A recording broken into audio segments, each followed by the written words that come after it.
O segredo não está na tela, mas na sombra, a criança sussurrou.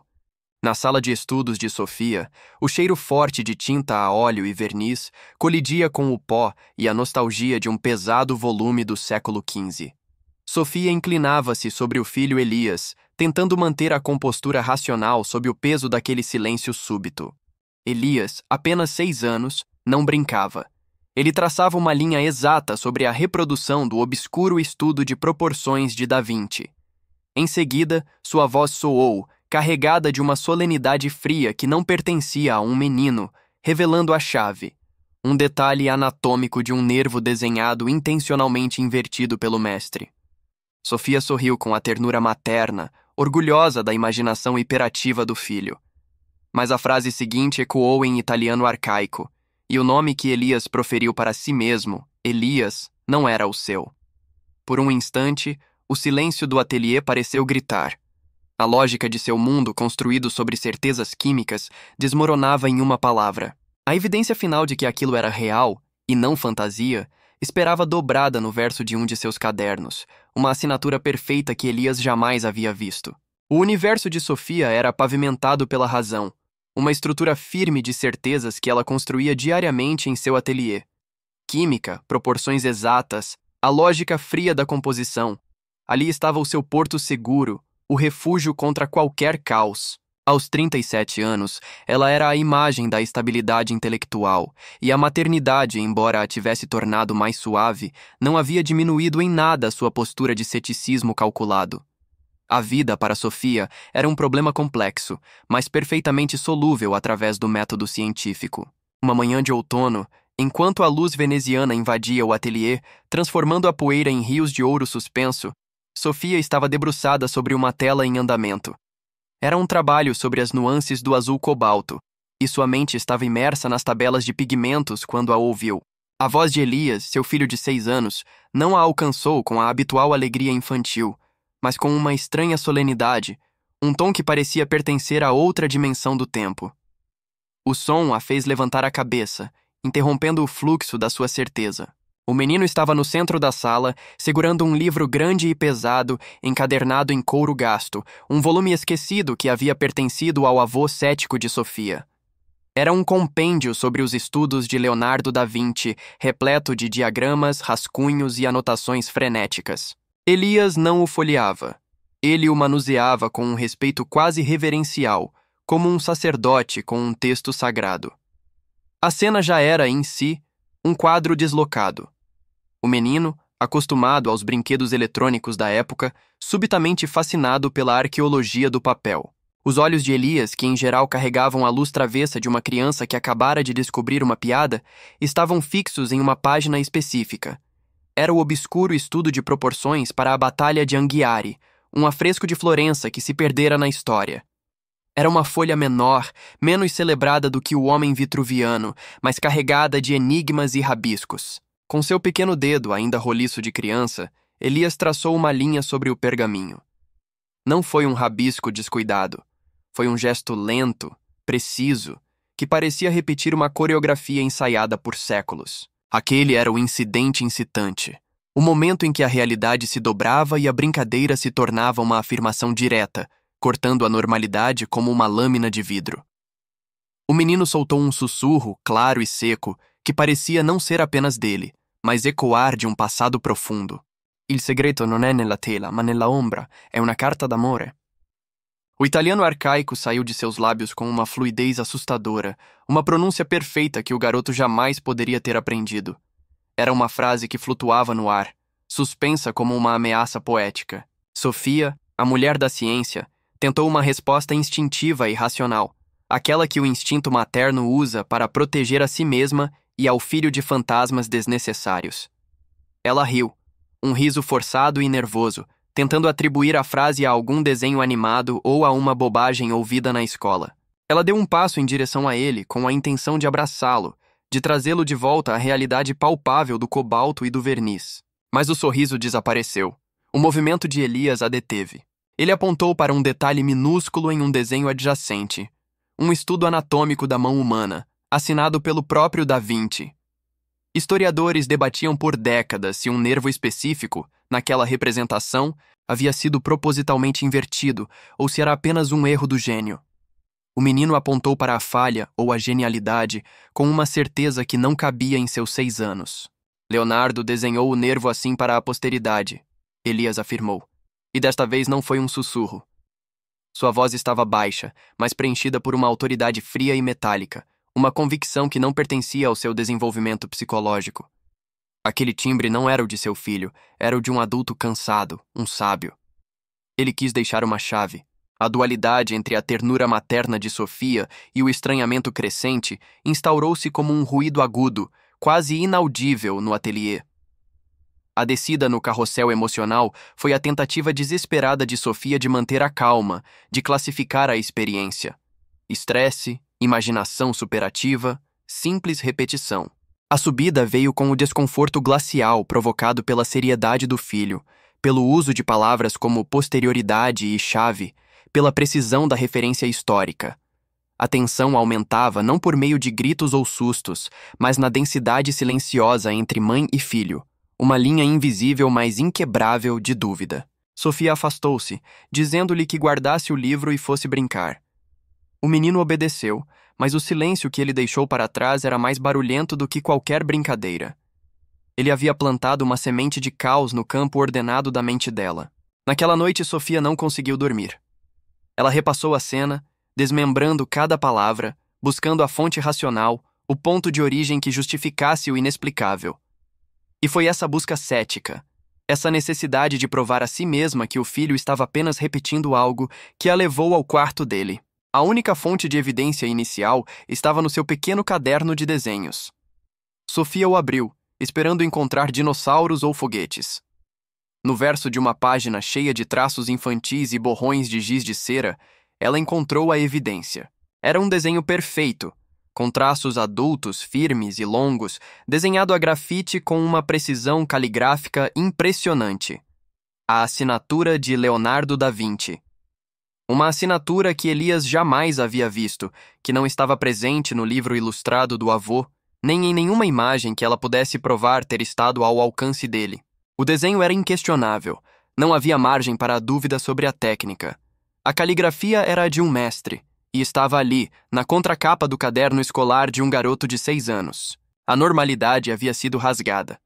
A dúvida não era mais sobre a imaginação do filho, era sobre a própria sanidade de Sofia, sobre a rigidez de seu universo lógico.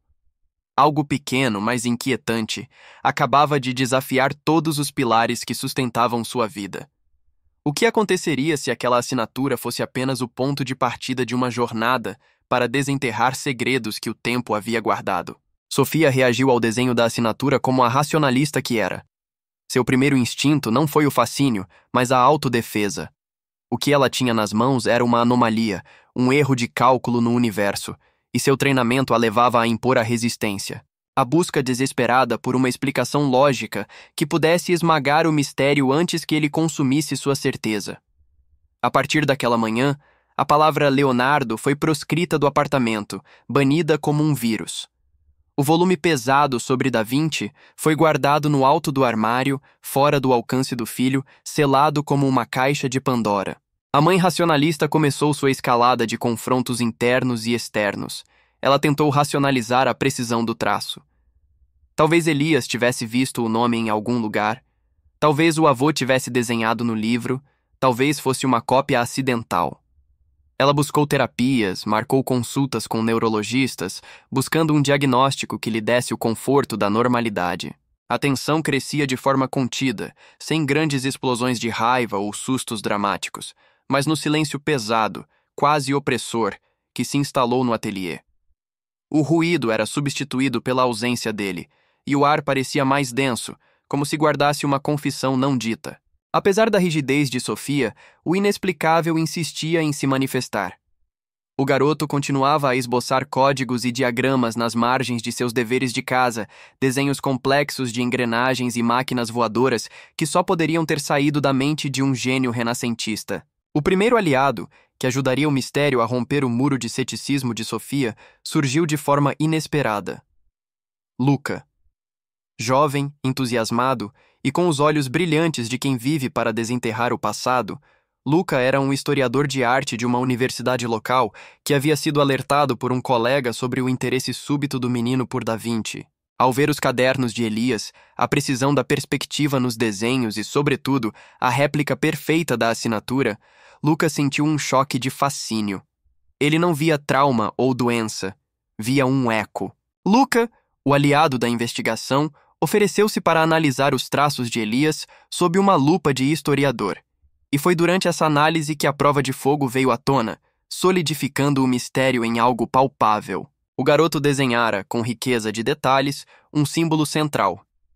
Um anel de prata com um entalhe minúsculo e indecifrável em sua superfície, que ele afirmava ter enterrado há séculos. Não em qualquer lugar, mas no jardim de uma vila específica, hoje inexistente, em Vinci, a cidade natal do mestre. A princípio, Sofia considerou mais uma fantasia, uma peça teatral da imaginação infantil. Mas Luca, intrigado com a precisão dos detalhes do desenho do anel, iniciou uma pesquisa obsessiva em arquivos paroquiais da Toscana. A descida emocional de Sofia foi o alívio temporário de atribuir o anel a uma lenda local. A subida, o golpe de tensão que a atingiu na boca do estômago, veio com a descoberta de Luca. A existência fugaz, registrada em um velho livro de batismos de um aprendiz de Da Vinci chamado Hélio, que desapareceu misteriosamente de Vinci na mesma época em que a Batalha de Anghiari foi perdida. E nos breves registros, Hélio era frequentemente descrito como usando um anelo de argento, um anel de prata. A figura que se opõe ao mistério, a força de resistência para Sofia, era seu próprio ceticismo, corporificado agora no Dr. Massimo Rossi. Renomado psicólogo infantil, autor de livros sobre traumas de apego e distúrbios de personalidade, o Dr. Rossi representava o proxy perfeito do ceticismo do público. Para ele, Elias apresentava um trauma de apego complexo, uma fuga da realidade. O diagnóstico, frio e profissional, foi um alívio momentâneo para Sofia, a descida emocional que ela precisava para respirar. Havia um nome científico para o caos, mas o carrossel emocional sutil iniciava-se ali, com uma alternância orgânica entre alívio e tensão. O momento de descida, a tranquilidade do diagnóstico médico, foi imediatamente seguido pela subida vertiginosa do inexplicável. Em uma das sessões de terapia, enquanto Sofia e Luca observavam, Elias pegou os lápis e, brincando com eles, descreveu para Luca a exata cor e o padrão de rachadura de um afresco desconhecido que o historiador procurava há anos. Era um mural esquecido, que Luca só havia encontrado referências em notas criptografadas, nunca uma descrição visual. Elias o descreveu como se estivesse vendo-o naquele instante. A textura da tinta, a nuance do vermelho queimado, o exato local onde a parede tinha uma rachadura em forma de X. O Dr. Rossi viu apenas a repetição de informações. Luca e Sofia viram um impossível. A mãe sentiu o medo se transformar em empatia, uma ponta de esperança, seguida pelo medo de estar perdendo o juízo. Ela olhou para o Dr. Rossi, a figura que se opõe, e para Luca, a figura que a impulsiona, percebendo que estava no meio de um cabo de guerra entre a fé e a razão. A tensão aumentava a cada coincidência, a cada nova prova que o menino trazia à luz. O ar no ateliê tornou-se uma mistura de olhos de tinta e perguntas não respondidas, e a única certeza de Sofia era que a pequena anomalia havia se tornado um mistério central em sua vida, um detalhe inquietante que a forçava a continuar, a ir além do que era visível. A lógica de Sofia, que havia resistido a tanto, começou a ruir não pela evidência científica de Luca, mas pela emergência de uma conexão mais íntima e dolorosa: o trauma pessoal. A força que se opõe ao mistério, o muro que ela havia construído, desmoronou com um som que só ela podia ouvir. O confronto interno não era mais sobre o filho, mas sobre o seu passado e o luto reprimido. Uma noite, semanas após a última consulta com o Dr. Rossi, a tensão acumulada na casa quebrou-se em um pesadelo. Elias acordou em meio a soluços, pálido e suado, mas as palavras que saíram dele não eram de medo infantil. Ele repetiu, com uma entonação perfeita e o mesmo sotaque arcaico que usara antes, as últimas palavras de seu avô cético, o pai de Sofia. O avô havia morrido subitamente, e suas palavras finais, ditas em um momento de delírio febril, nunca haviam sido compreendidas ou, mais importante, jamais haviam sido repetidas na frente de Elias. O trecho era específico em latim sobre esperar pela chave, e o avô, em vida, havia sido o maior crítico do misticismo e da religião, a figura que mais representava o ceticismo na vida de Sofia. O garoto não poderia ter ouvido aquilo. O choque foi avassalador. O medo de Sofia transformou-se em uma culpa lancinante. Culpa por ter tentado abafar a voz do filho, por ter buscado um diagnóstico que o reduzisse a um trauma, por ter desconfiado. A dúvida racional foi substituída por uma busca desesperada, mas agora espiritual e emocional, para entender o propósito daquela experiência. Se aquilo não era doença, o que era? E o que Elias, ou a memória que o habitava, estava tentando revelar? O carrossel emocional intensificou-se dramaticamente. A subida era a esperança assustadora de que Elias fosse a reencarnação de algo belo, talvez a continuação de uma história de amor interrompida. A descida era o desespero de vê-lo sendo consumido por uma ilusão que parecia maior do que ele, a sensação de que seu filho estava sendo usado como um canal para um segredo que não era dele. A alternância era constante, um nó na garganta que ia e vinha, a cada nova palavra, a cada novo desenho. Luca, o aliado, sentiu que precisavam de uma prova inquestionável, algo que silenciasse não o mundo, mas a alma atormentada de Sofia. Ele conseguiu uma permissão especial, quase milagrosa, para acessar o coração da história. A biblioteca secreta do Vaticano, onde repousavam manuscritos raros de Da Vinci. O momento da revelação íntima e inédita foi marcado pela quietude empoeirada da sala de arquivos. Entre pilhas de pergaminhos centenários, com Luca nervoso e Sofia quase em transe, Elias ignorou os famosos manuscritos, os códices que a história celebrava. O garoto, com passos lentos, guiou a mão hesitante de sua mãe. Seus dedos, que haviam traçado a assinatura impossível, pararam em um códex esquecido, um volume menor e pouco estudado que descrevia o funcionamento de uma fechadura mecânica incomum, desenhada em tinta vermelha pelo próprio Da Vinci. Era um mecanismo complexo, que não parecia ter função prática em nenhuma de suas invenções conhecidas. Essa é a chave para a sombra, Elias sussurrou com a cabeça inclinada. Seu olhar estava fixo no desenho da fechadura. O mestre desenhou a solução fora do problema. O inexplicável se repetiu ali, com um peso quase físico. O menino não estava apenas descrevendo a chave. Ele estava entendendo a intenção por trás do traço do gênio, ligando o desenho da fechadura, a anomalia do nervo invertido e a frase sobre a sombra em italiano arcaico. A dúvida racional de Sofia se quebrou de vez. Diante daquela revelação, não havia mais espaço para o diagnóstico de trauma de apego. Havia apenas uma busca espiritual, dolorosa e urgente.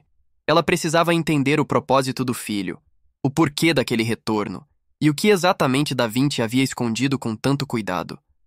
A única maneira de seguir era aceitar que a vida era mais misteriosa do que a sua lógica. Ela não estava mais tentando proteger seu filho do mistério.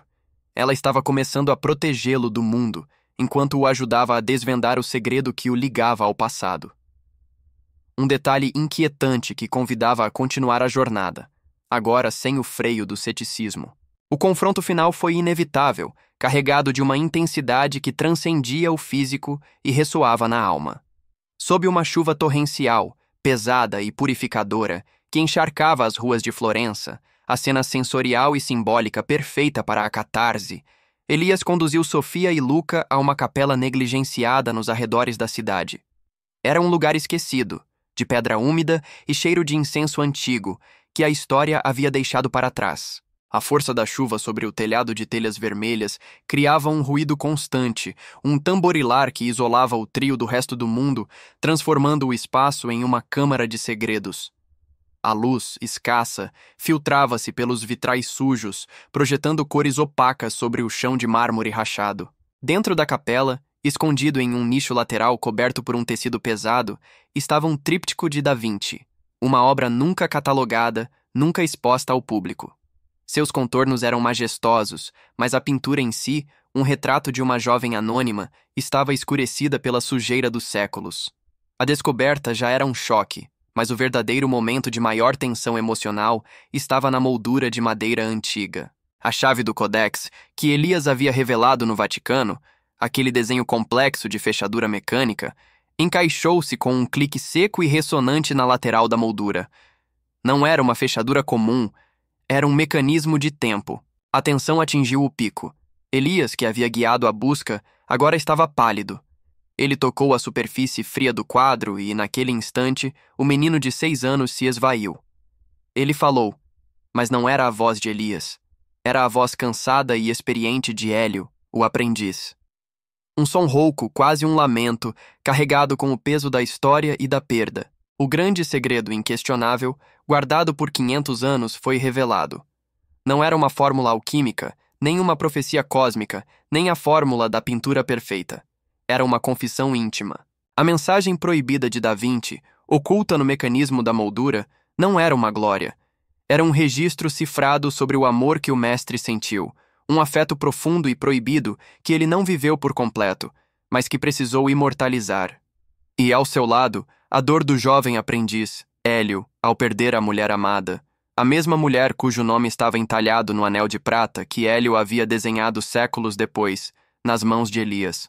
O momento de catarse final veio com a conclusão do enigma, um lamento agridoce sussurrado por Elias. Hélio, enquanto seus olhos se enchiam de uma tristeza que não era dele, mas do passado. A arte é a única coisa que sobrevive ao tempo, mas a alma é a única que sobrevive à arte. A voz era clara, mas cheia de melancolia. O mestre escondeu a dor em vez da glória. O carrossel emocional parou no alívio doloroso da compreensão. O confronto interno de Sofia entre a fé e a razão se resolveu na aceitação de uma verdade humana universal. O amor, em sua forma mais vulnerável, foi o maior segredo. O trauma, o medo, a busca insana, tudo se dissolveu diante da simplicidade daquela confissão. O segredo inquestionável era que o maior gênio do Renascimento havia usado seus códigos e sua arte não para desvendar o universo, mas para eternizar um coração partido. A chuva continuava a cair lá fora, mas dentro da capela havia uma liberação emocional, um silêncio úmido de aceitação. A resolução do conflito não se deu com manchetes ou com a proclamação de uma verdade científica, mas com a quietude e o silêncio. Aquele não era o tipo de segredo que se gritava aos 4 ventos. Era uma compreensão que precisava ser guardada, compreendida apenas por aqueles que haviam vivido a jornada entre o passado e o presente. Luca, o aliado que havia fornecido o suporte da pesquisa, foi o primeiro a entender a profundidade da revelação. Ele compreendeu que o valor da descoberta não era histórico, capaz de reescrever livros de arte ou lotar museus. O valor era emocional, uma ponte delicada que demonstrava a capacidade da alma de amar através das eras. Luca manteve a discrição. Para ele, Hélio e Da Vinci haviam completado seu ciclo e mereciam o repouso. O Dr. Rossi, a força que se opõe ao mistério, o cético que havia oferecido a certeza da ciência, foi silenciado. Não pela prova inquestionável de um documento, mas pela autenticidade, pela ternura e pela profunda humanidade revelada na mensagem cifrada. Diante do lamento agridoce sobre o amor, o diagnóstico de trauma parecia pequeno, insuficiente. O ceticismo deu lugar a um profundo respeito pela vulnerabilidade humana, uma aceitação de que nem tudo pode ser catalogado em um manual. Elias, o garoto no centro da experiência, estava exausto. O conhecimento impossível esvaiu-se dele, como a névoa se dissipa ao amanhecer, deixando apenas um cansaço profundo e uma sabedoria ancestral nos seus olhos, que se tornavam cada vez mais os olhos de uma criança. Ele voltou a ser apenas o menino tranquilo, que brincava com carrinhos e pedia o colo da mãe. A missão havia sido cumprida. Sofia, a pessoa que viveu a transformação, completou o grande arco dramático. Ela já não buscava a razão, ela buscava a paz. Sua aceitação do mistério não era uma derrota da lógica, mas uma vitória da empatia e da compreensão. Ela havia parado de tentar proteger o filho do inexplicável e havia começado a protegê-lo da crueldade do visível. O fechamento da história foi duplo, garantindo a satisfação emocional e a dúvida poética para o ouvinte. Emocionalmente, Sofia usava agora o anel de prata, com um entalhe minúsculo e indecifrável. Não como uma relíquia histórica, mas como uma promessa silenciosa, um símbolo de que a conexão emocional e o amor transcendem qualquer barreira imposta pela vida ou pela morte. Era o sinal de que ela havia aceitado a verdade. Reflexivamente, a verdade histórica sobre a mensagem de Da Vinci permaneceu nas sombras, reservada apenas para aqueles que a haviam vivenciado. Luca e Sofia decidiram que o segredo do amor não precisava ser exposto à luz fria da análise acadêmica. O mistério permaneceu intocado, preservando o toque poético e ambíguo da história. Na quietude do ateliê, novamente iluminado pela luz veneziana da manhã, Sofia às vezes olhava para a assinatura perfeita de Da Vinci que permanecia no verso do caderno esquecido de Elias. Ela sorria, um sorriso que mesclava melancolia e esperança, sabendo que as maiores obras de arte e os segredos mais profundos não estão nos museus, mas nas pequenas e inexplicáveis pontes que algumas almas, como a de Elias e Hélio, constroem entre o passado e o presente. O que é mais assustador? Não encontrar respostas ou descobrir que o maior segredo do universo foi sempre apenas o amor humano.